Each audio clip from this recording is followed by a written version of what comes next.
नेता ने विस्तार से अभी एनडीए के मैनिफेस्टो पर चर्चा की।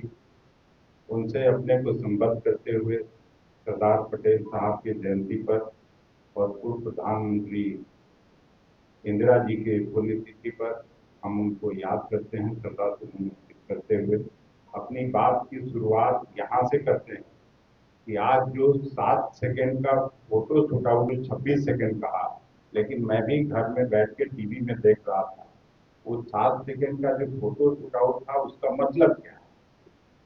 उसका मतलब मेरे जैसे छोटे सामाजिक कार्यकर्ता के मन में यही है कि मैं जैसा पहले कहा करता था कि नीतीश जी को जब से एनडीए में वो गए हैं, डबल इंजन की सरकार में काम कर रहे हैं, तो इस बार उनको कठपुतली बना के और सरकार चलाई जा रही है दिल्ली से, अमित शाह जी के द्वारा और प्रधानमंत्री जी के द्वारा।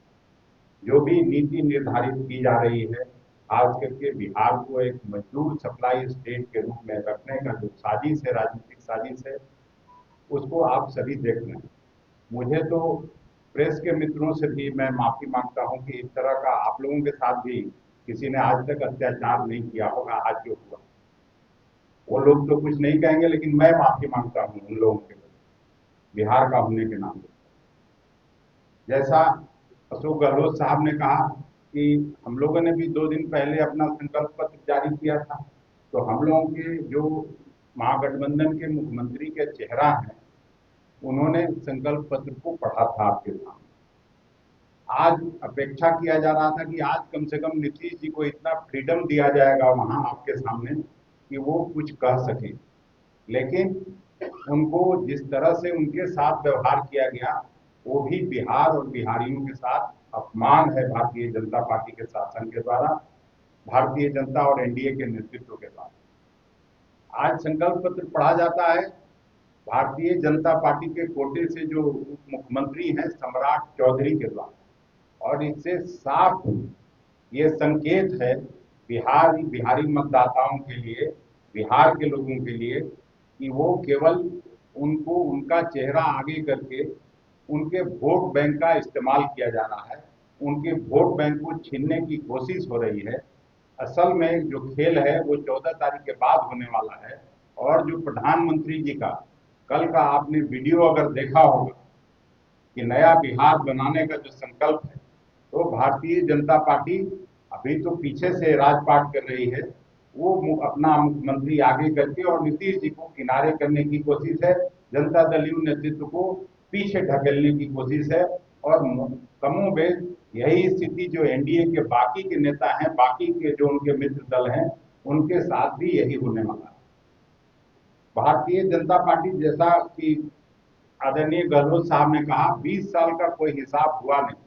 और मैं अपनी बात नहीं कर रहा हूं, जो नीति आयोग जो प्रधानमंत्री के मातहत काम करता है, उसका भी अगर 3 महीने पहले का रिपोर्ट अगर देखा जाए, तो बिहार जो कभी शिक्षा का सबसे बड़ा केंद्र हुआ करता था, नालंदा पूरे दुनिया को, नालंदा विश्वविद्यालय दुनिया भर के छात्र वहां पढ़ने आते थे, दुनिया के दूसरे देशों के, अन्य देशों के छात्र पढ़ने आते थे। आज शिक्षा में भी हम 28 बड़े राज्यों में 28वें स्थान पर चले गए हैं, चाहे प्राथमिक शिक्षा हो, माध्यमिक शिक्षा हो या उच्च शिक्षा हो। कमोबेश यही स्थिति स्वास्थ्य सेवा के बारे में है, जो नीति आयोग ने कहा है कि 28 बड़े राज्यों में हम 28वें स्थान पर हैं। इंडस्ट्रियलाइजेशन के मामले में यही बिहार था कि पहला पंचवर्षीय योजना, दूसरे पंचवर्षीय योजना, श्री बाबू की हुकूमत में कांग्रेस के नेतृत्व में 27% जो चीनी नेशनल किटी को देने का काम करता था, वो आज 2% से भी नीचे चला गया। जैसा इन्होंने कहा कि उन्होंने वायदा किया था कि उसी चीनी मिल के चीनी से चाय पियेंगे, मैं वहां का सांसद हुआ करता, मुझे मालूम है। लेकिन कहा 27% चीनी कंट्रीब्यूट करने वाला स्टेट 2% से नीचे चला गया। और इंडस्ट्रियलाइजेशन में भी, पब्लिक सेक्टर इन्वेस्टमेंट में भी 28 बड़े राज्यों में हम खिसक के 28वें स्थान पर चले गए। मोर और लेस प्राय सभी विभागों की स्थिति यही है। सबसे कम आय आज बिहार के लोगों की, सबसे ज्यादा प्लान किसी अगर एक स्टेट से हो रहा है तो वो बिहार है। और बड़े बड़े लोगों को ये कहा जाता है कि यहाँ जमीन की कमी है इसलिए इंडस्ट्री नहीं लग रहा है, और दूसरी तरफ प्रधानमंत्री जी के मित्र को 1,000 एकड़ दिया जाता है 1 रुपए के हिसाब से। तो ये कितना बड़ा कॉन्ट्रडिक्शन है, इस बात को आप अच्छी तरह से समझते हैं। अकेले नीतीश जी के हुकूमत में 53,000 से ज्यादा हत्याएं हुई, और कल आपने देखा कि एक राजनीतिक हत्या मोकामा में दुर्दांत अपराधियों ने वहां की है। उसके ठीक एक दिन पहले टेकारी में अटैक होता है। तो ये लोग बात जरूर जंगल राज की करते हैं, लेकिन नीतीश जी और एनडीए की हुकूमत में बिहार में गुंडा राज स्थापित हो गया है। कुछ दिन पहले हम लोगों ने देखा था कि यहीं एक उद्योगपति की हत्या हुई 20 गज की दूरी पर, और ये वो जगह है जहां कलेक्टर साहब रहते हैं 50 गज की दूरी पर, सीनियर एसपी साहब रहते हैं 20 गज की दूरी पर। उनके बेटे की भी हत्या 4 साल पहले हुई थी, तब भी हम लोग उनके घर गए। तो ये भयावह स्थिति एनडीए के हुकूमत में बिहार का हुआ। बिहार बद से बदतर लगातार होता जा रहा है, और किसी को भी मुंगेरी लाल के हसीन सपने पर विश्वास नहीं रहा। कोई भी आम बिहारी से लेकर जो सोचने समझने वाले लोग हैं, पढ़े लिखे लोग हैं, किसी का भी भरोसा उन पर नहीं रह गया है। बिहार भगवान भरोसे चल रहा है। हम इन सब बातों को जनता के बीच ले जा रहे हैं। आज जो ये झूठ का पुलिंदा इन लोगों ने लाया है, उसको भी हम लोग जनता के बीच उजागर करने का काम करेंगे।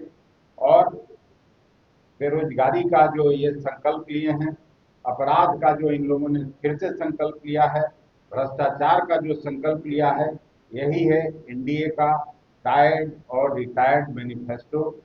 इन्हीं बातों के साथ आप सभी मित्रों को मैं धन्यवाद करते हुए अपनी बात समाप्त करता हूँ। बहुत बहुत बिहार शरीफ की नई पहचान Srijan heights by Sai Bodhit private limited, एक premium life style, swimming pool, modern gym, club house, kids play area और टेंपल प्रीमिसेस के साथ वास्तु अनुसार डिजाइन, 24/7 सिक्योरिटी, सीसीटीवी सर्विलांस और 100% पावर बैकअप।